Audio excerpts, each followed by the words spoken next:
Alors, il se passe que nous ne construisons pas suffisamment de logements. L'année 2021 a été une année record puisque près de 3200 logements ont été construits. En revanche, les 10 dernières années, avant cette année 2021, la moyenne était à 1870 logements et c'est de loin pas suffisant. La faiblesse du taux de vacances à Genève s'explique à la fois par l'attractivité économique du canton, le fait que sa population croît rapidement, alimentée par un solde migratoire positif, et de l'autre, une offre en construction, une offre en logement structurellement insuffisante. Et donc le différentiel entre ces deux taux de croissance explique l'affaiblissement ces dernières années du taux de vacances à Genève. Alors, il y a deux aspects qui expliquent ce problème. C'est la croissance démographique. Genève, c'est une région dynamique, beaucoup de personnes viennent s'installer. Il y a un deuxième aspect, c'est l'augmentation du nombre de ménages. D'une part, des personnes plus âgées qui vivent seules dans des appartements de grande taille. C'est des appartements familiaux qui autrefois étaient occupés par les enfants et le couple. Traditionnellement, les enfants partent, madame, puisque monsieur est décédé, reste, statistiquement parlant, et du coup occupe des espaces plus grands. L'autre aspect, c'est des personnes, des couples plus jeunes qui vivent dans des appartements d'assez grande taille, sans enfants. Et tout ça explique qu'on a une consommation importante en fait des espaces bâtis.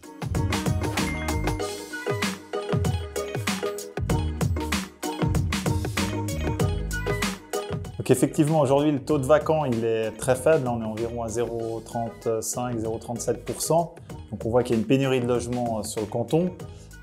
Par contre, on observe aussi ces dernières années que finalement, il y a eu un équilibre puisqu'on a construit assez de logements par rapport au solde démographique, donc à la croissance démographique du canton. Le déséquilibre, il s'est plutôt fait dans la fin des années 90 ou le début des années 2000. Donc on a un décalage qui se crée et puis on voit que si on veut un petit peu soutenir et empêcher cette pénurie, il faudrait à court terme construire plus que 3000 unités, probablement plutôt 5 à 6000 unités, puis après repartir sur un rythme de 2500 à 3000 unités.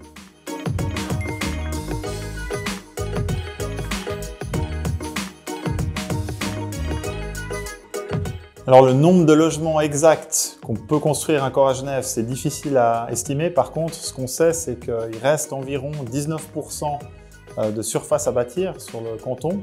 Si on prend les estimations optimistes de l'OFS en termes de croissance démographique, on imagine environ 150 000 nouveaux habitants. Environ 2 habitants par ménage, ça ferait un besoin de 75 000 nouvelles unités de logement. Et ça, c'est absorbable par les 19% de surface à bâtir.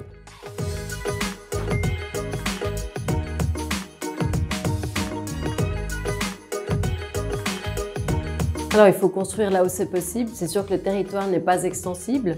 Et je pense qu'on peut densifier un peu la ville, on peut surélever certains immeubles. Et puis, dans les nouvelles constructions, peut-être monter à 8 étages plutôt que 5 étages. Et je pense que c'est comme ça qu'on aura un peu plus de logements.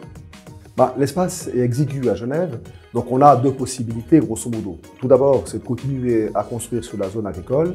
On a atteint les limites de ce côté-là, limites juridiques, parce qu'on a des surfaces d'assolement. La Confédération oblige le canton à conserver effectivement des espaces, et c'est aussi souhaitable d'un point de vue de souveraineté alimentaire, mais également d'un point de vue environnemental.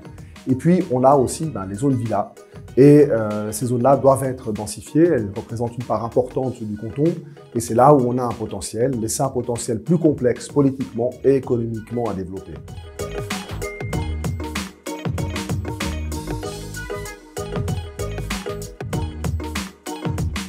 Ce qui est rare est cher, mais à Genève, nous connaissons une grande disparité entre les loyers. Nous avons effectivement des loyers pour les nouveaux baux qui sont très élevés, mais beaucoup de loyers qui n'ont que peu ou pas du tout évolué depuis des années et des loyers donc très bas. Et pour résoudre cette pénurie et cette question des loyers, il faut accepter de construire pour que le marché se détende. Ce qu'il explique, c'est qu'on a une demande solvable à Genève, très solvable. Il y a une dispersion des salaires qui fait que vous avez des gens qui ont la possibilité de pouvoir payer des loyers au-delà de 3 000 francs et que ce n'est pas quelques personnes éparses, mais c'est une partie significative de la population. Et c'est ça, évidemment, qui tire les loyers vers le haut parce que les loyers sont fixés d'abord par le marché. Et l'autre aspect, c'est la faiblesse en fait, du droit du bail qui repose sur les épaules du locataire. C'est au locataire d'agir pour obtenir un loyer qui soit conforme à la loi et peu de locataires agissent, ce qui explique l'explosion des loyers.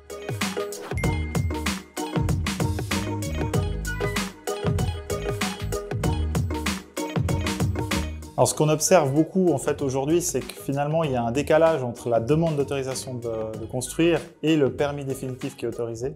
C'est souvent dû à des contraintes qui sont de plus en plus fortes, réglementaires et législatives. Donc peut-être que si on arrivait à assouplir certaines de ces contraintes, on parle notamment de tendance sur le degré de sensibilité du bruit, on pourrait peut-être aller un petit peu plus vite dans la réalisation de nouveaux logements. Il y a après des contraintes aussi au niveau des oppositions, du droit privé plutôt. Ça a aussi une problématique qui est un peu plus difficile à enrayer en revanche.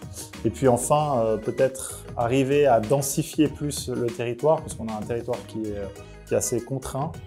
Densifier le territoire et puis créer peut-être des nouveaux logements dans les surélévations, des aménagements de combles ou des projets qui sont déjà plus denses à la base.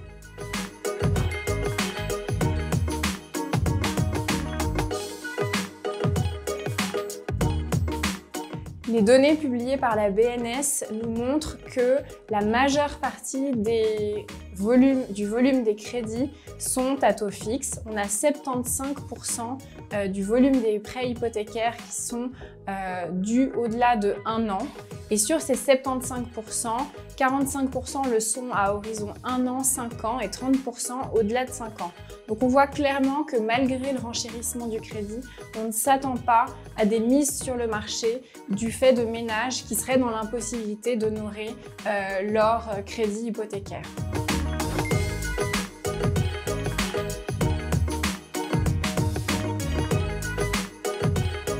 Non, il est important de revenir aux fondamentaux. D'un côté, on a à Genève une offre de logement qui est structurellement insuffisante, une construction qui peine à rencontrer une demande qui est robuste, résiliente, alimentée par un emploi et un dynamisme économique solide.